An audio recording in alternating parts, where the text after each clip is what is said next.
I find it difficult at times to remember why I do the things I do, how I got to where I am, why I live this specific life. This video was supposed to be lighthearted, happy, a celebration of love. But I found in this project something I scarcely remembered. My muse.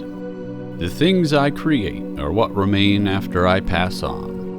The ripples amongst the waves of time, often storyless and unappreciated, rotting on some riverbank far from their intended resting place. Such it was with this shore pump. I found it, buried in mud and collapsed shack detritus, during a weekend away with my fiancé. A few hours of yard work traded to the property owner, a fair exchange to rescue such a beautiful device from unappreciated rot. This hunk of metal, harvested from the motor driving this pump, means more to me than most, signifying a bond forged in grit, labor, and a commitment to valuing the untold human effort expended in the creation of such magnificence. To see this effort wasted, slowly decaying away down that great river we all must traverse, is anathema to me. Some collective of human beings, long past, spent their meager allotment of time amongst us to produce this device. Some other group obtained their life-giving water from it. Yet when its usefulness waned, it was left to decay, forsaken, unappreciated, forgotten. And so, at times, it behooves the wary soul to take a more somber approach, more reverential, an approach more honest to my core than my usual nonsense. I can think of no better way to honor those who consumed their lives constructing our history than to find some further use of the fruits of their labor. That this representation of collective generational effort may be passed on once again. Today we do honor unto the past by turning this nearly forgotten fragment of history into a symbol of eternity. That their efforts may be remembered, cherished, for at least one more lifetime.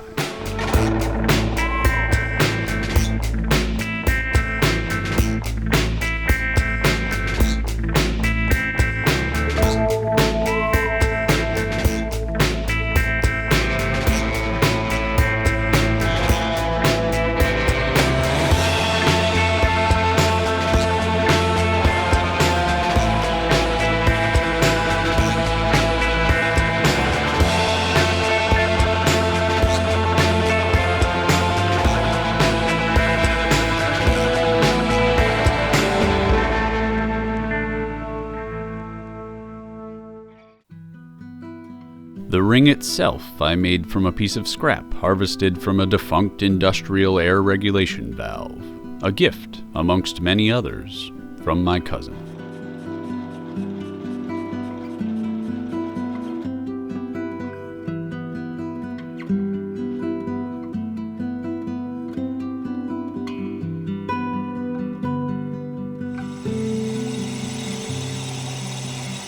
This valve once supported the nutrition of humanity, stemming from its former use in a livestock feed mill, a fitting companion to the metal used for the gem setting. Water, food, and community, the basics of all human life.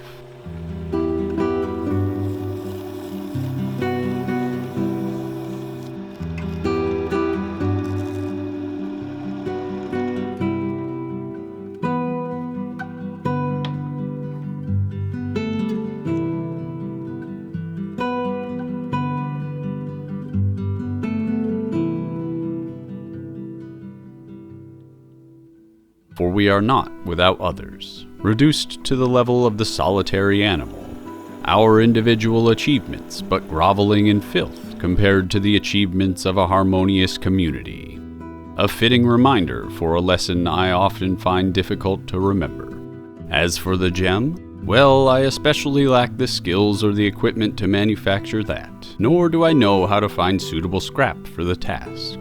So I took a more reasonable route and bought a plethora of gems direct from India on eBay.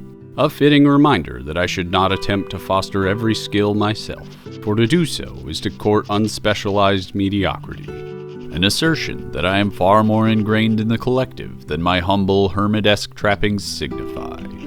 A commitment to honoring those I live beside, lest I lose sight of them, contemplating only those who came before and those who come after.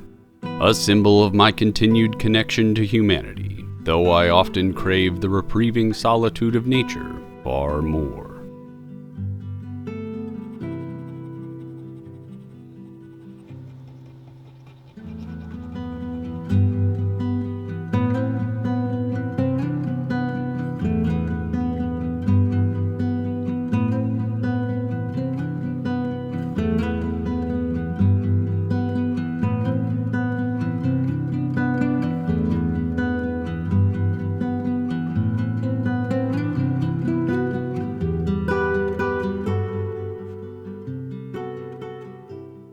This isn't the first time I've attempted to craft a worthy engagement ring. The first was constructed in a fit of passion from a sentimentally significant sliver of wood. It unsurprisingly broke in half not but a few weeks after the giving. The second wasn't a ring, but a locket, designed specifically to be the final resting place of the departed wooden ring.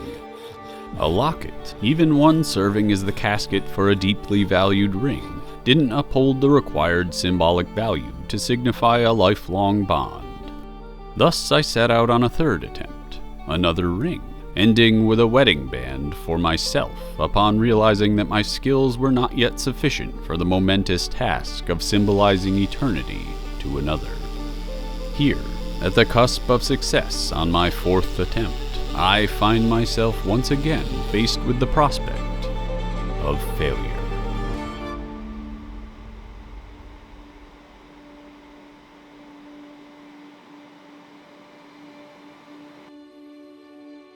Against my better judgment, I tried to rush the finish on this ring.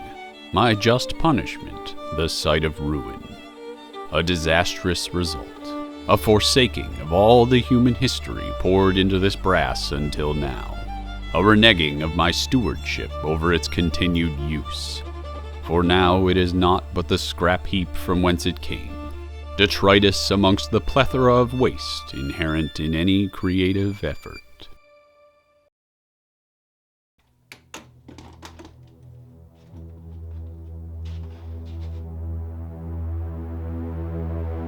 One of the most significant challenges in my life has been learning to take my time. You can see it in most of my projects. The finished works but a mockery of their potential. Throughout the course of any project, I can't help but let my mind wander, musing on other ideas. All immediately exciting, all loftily held in ideal platonic stasis by the muddied realities of the current. So I rush the task at hand, vainly hoping that the time gained will allow me to attempt all the more in the end. The truth is that most of these ideas will be left to rot on their own idyllic metaphorical riverbank. What I create here, notable or not, is what I leave behind when my particular realm of ideals fades. My hope is that some future generation may find my own prostrated forms upon their riverbanks and cherish them the way I cherished those I found during my lifetime. That those I honor now continue to be honored throughout history evermore by the remembrance of the lives they spent upon what I too often take for granted. So do I have the honor of passing on this piece of history, that while I stand guard over this portion of time will remain cherished, that we, as a whole, do not forget the collective humanity expended prior to our own inevitable tally. To give one's life, their very essence, to another, that is the essence of love, the requirement of eternity, the demand of commitment. I give not a ring this day, but my life, in duty, in commitment, until death. I give all. This wasn't the first ring I've made for her, and it won't be the last. For a love eternal is eternal effort. Making some of that effort explicit ensures neither of us ever forgets that, lest we lose sight of that which is most important in the comfort of a contented life. It's certainly not a remarkably fine piece of jewelry, but for me, just some guy living in a rundown cabin in the middle of the woods, I'd say this piece of river trash came out pretty well, and that's good enough for me. Until next time, friends, remember, sometimes you just need to slow down.